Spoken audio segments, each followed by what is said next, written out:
সুন্দর বলেন, সংসারী সাজো, সংসারী হইও না। সাজা মানে অভিনয়। ভজনের জন্য সহায়তাকারী নিলে কিন্তু যদি সংসারী হয়ে যাও, নিজেকে ভাবো, তাহলে বিপদে পড়ে গেলে, ডাউন হয়ে গেল, তোমার উঠতে পারবে না। তাই কর্তব্য কি? আমার কাঁঠাল পেতেছ, কাঁঠাল ভাঙতে গিয়ে হাতের মাঝে কষ লাগে কি লাগে না? এই জন্য একটু তেল মেখে নেওয়া হয় হাতের মাঝে, দেখেছো তো? তেল মাখলে কষটা কম লাগে না বেশি লাগে? কম লাগে। এজন্য এই সংসারে ঘুম থেকে উঠে সর্বপ্রথম এই সংসার রূপ কাঁঠালের কোষ তুমি উপভোগ করতে পারবে। তাহলে কর্তব্য কি? সর্বপ্রথম এই গায়ের মাঝে কৃষ্ণ নামের তেল মেখে নাও। নিতাই গৌর সীতানাথ প্রেমানন্দে হরি। নিত্য কর্ম দায়িত্ব পালন করো, এগুলো বর্জন করিও না। তাহলে দেখবে মায়ার কষ গায়ে লাগবে না। আমি এর থেকে আর সহজ দৃষ্টান্ত কিছু হতে পারে না। আমি যেভাবে বলছি একেবারে সহজ ভাষায়, এই মায়ার কাঁঠালের কষ গায়ে লাগবে, একটু তেল মাখো, কষটা কম লাগবে। কিভাবে? বানরের বাচ্চার নিয়ে আয়। বানরের বাচ্চা দেখবে তার বানরি মাটাকে কেমন করে জড়িয়ে ধরছে, এক গাছের ডাল থেকে আরেক গাছের ডালে লাফিয়ে যাচ্ছে। বাচ্চাটা কি করছে? কেন করে না? শক্ত করে জড়িয়ে ধরছে। এক হাতে এমন করে তোমার আরাধ্য ভগবানকে জড়িয়ে ধরো, আরেক হাতে সংসারের কর্ম করো, তুমি নিচে পড়বে না। আর যদি ছেড়ে দাও, সংসারটাকে দুই হাতে ধরো, অবস্থা কি হবে? সংসারে সবার মন রক্ষা করে চললেও শেষ জীবনে জিরো পাবে, জিরো রেজাল্ট, জিরো, কারো মন পাবে না। যতটা গোবিন্দকে আমরা সময় না দিয়ে সংসারকে সময় দেই, তার কোটি গুণের এক গুণ যদি আমরা গোবিন্দকে সময় দিতাম, জীবন ধন্য হয়ে যেত, জীবন ধন্য হয়ে যেত। এই সংসারের সকল সম্পর্ক, এটা একটা ফেক। একটা দৃষ্টান্ত দিই আপনাদেরকে। মনে করুন আপনার বাবা মা মারা গিয়েছে, আপনি খুব কান্না করছেন, ও বাবা তুমি আমায় ছেড়ে কোথায় গেলে গো, আমি তোমায় ছাড়া কি করে থাকবো গো, তুমি ছাড়া তো আমার আর কেউ নেই। খুব কান্নাকাটি করছেন আপনি।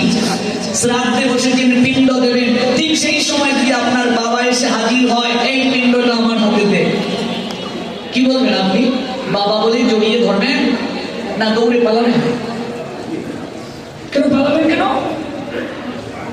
আপনি যার জন্য কান্না করছেন সেই ব্যক্তিটাই তো আপনার সামনে এসে দাঁড়ালো, কেন পালাবেন? পুরোহিত ঠাকুরটা মন্ত্র বলবে না দৌড়ে পালাবে কেন গো? কারণ আপনি তাকে আর আগের মতো গ্রহণ করতে পারছেন না।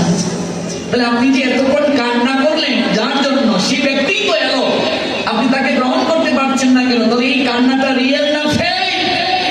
কথা বলেন। যদি এই চুক্তি কেউ খণ্ডন করতে পারে, শাস্ত্র মিথ্যে হবে, কেউ খণ্ডন করতে পারবে না। কোন দার্শনিক, কোন বিজ্ঞানী, কোন যুক্তিবাদী এই যুক্তি খণ্ডন করতে পারবে না। মৃত্যুর সঙ্গে সঙ্গে তার সঙ্গে আপনার সম্পর্ক দূরে চলে যায়। তাহলে কার জন্য কান্না করছো তুমি?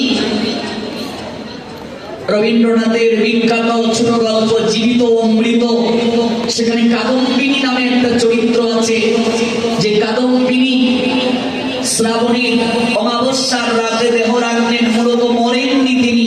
তৎকালীন সময়ে উন্নত চিকিৎসা ছিল না, তিনি জমিদারের পুত্রবধূ ছিলেন, বাল্য বিধবা। তিনি বড় জায়ের সন্তানকে লালন করতেন, ছোট্ট খোকা ছিল তার। সে মরে নাই, তাকে শ্মশানে পাঠিয়ে দেয়া হলো। সবাই ভেবেছে মরে গেছে, উন্নত চিকিৎসা ছিল না। তাকে দেখে সবাই কাষ্ঠ সংগ্রহ করছে, দক্ষিণা বাতাস তার গায়ে যখন লাগলো, তখন সে চুপটা মেলে তাকালো, আমি কোথায়? এটা তো শ্মশান। এবার যারা লাকড়ি আনতে গিয়েছে তাকে পুরাবে, তারা যখন দেখলো লাশটা দাঁড়িয়ে গেছে, অবস্থা কি হবে গো? সবাই দৌড়ে পালাচ্ছে, সবাই দৌড়ে পালাচ্ছে, বলছে উনি বাপরে বাপ, এই কে পালাচ্ছে। এবার কাদম্বিনী হেঁটে হেঁটে যখন রাজভবনে এলো, তাকে দেখে সবাই বলছে এই কি, কাকে দেখছি? বড় যা দৌড়ে পালাচ্ছে, ভাসুর দৌড়ে পালাচ্ছে, এই কি, এই কি, রাম রাম রাম রাম রাম, সবাই বলছে রক্ষা করো রক্ষা করো, কাশিতে পিণ্ড দেবো, গয়ায় পিণ্ড দেবো, এগুলো বলছে। কাদম্বিনী বলছে আমি মরি নাই। কেউ বিশ্বাস করছে না, কেউ বিশ্বাস করছে না। তোমরা আমায় বিশ্বাস করছো না, কিন্তু খুদা আমায় ফেলবে না। জায়ের ছেলেটাকে নিজের সন্তান ভেবে লালন করেছে তো, বাল্য বিধবা সে। আগেরকার সময়ে ছোট বয়সে বিয়ে দিয়ে দেওয়া হতো, বাল্য বিধবা। খুকাটাকে একটু জড়িয়ে ধরতে ভেতরে প্রবেশ করলো, খুকা তাকে দেখে চিৎকার করে উঠলো, বলছে যাকে আমি এত আদর করে লালন পালন করলাম সেও আমায় ভুল ভাবছে, সেও আমায় বিশ্বাস করছে না, আমি যে মরিনি, আমাকে দেখে অন্য কিছু ভাবছে। কাদম্বিনী সবাইকে বুঝাচ্ছে ও আমি মরিনি। সামনে একটা পিতলের ঘটি ছিল, ঘটি দিয়ে সে কপালের মাঝে আঘাত করলো, ফিটকি দিয়ে রক্ত ঝরছে, দেখো আমি মরিনি। সবাই তাকে দেখে দৌড়ে পালাচ্ছে, অথচ একটু আগে সবাই কান্না করেছে যার জন্য, এখন তাকে আর গ্রহণ করছে না। কাদম্বিনী মনের দুঃখে যাওয়ার সময় একটা সংবাদ জানিয়ে দিল, ওরে সংসারী মানুষ, কার জন্য তোমরা কাঁদো, কার জন্য কাঁদো তোমরা? রবীন্দ্রনাথ এই ছোট গল্প সমাপ্ত করলেন বিখ্যাত একটা উক্তি দিয়ে। কাদম্বিনী মনের অভিমানে রাজবাড়ির যে পুকুর ছিল সেই পুকুরের মাঝে গিয়ে ঝাঁপ দিল। সকালবেলা কাদম্বিনীর লাশটা পুকুরের জলের মাঝে ভেসে উঠল। রবীন্দ্রনাথ গল্প সমাপন করলেন, কাদম্বিনী মরিয়া প্রমাণ করিল এতদিন সে মরে নাই। রবীন্দ্রনাথ জগৎকে জানালেন, কার জন্য কাঁদো তোমরা? এই সম্পর্কের জন্য, প্রকৃত সম্পর্কের আধারকে ভুলে গেলে। যতটা না মানুষ মরে গেলে মানুষ কাঁদে, তার কিঞ্চিত যুগের জল যদি গোবিন্দের জন্য মানুষ দিতে পারত, এই জীবন ধন্য হয়ে সেগুলো ধামে গমন করিত, জন্ম মৃত্যুর চক্রব্যূহ থেকে নিষ্কৃতি প্রাপ্ত হতে পারত। তাই এই জগতের যে সম্পর্ক, এই সম্পর্কটা কখনো রিয়েল নয়, এটা নিত্য নয়, এটা অনিত্য সম্পর্ক। এই সংসারের স্বজনাদি সবাইকে নিয়ে কৃষ্ণ ভজন করব বলে আমরা কথা দিয়ে এসেছি গোবিন্দের কাছে। মহাপ্রভুর পার্শ্বদরা সেই শিক্ষাটা জগৎকে দিচ্ছেন। সবাইকে নিয়ে 4 মাস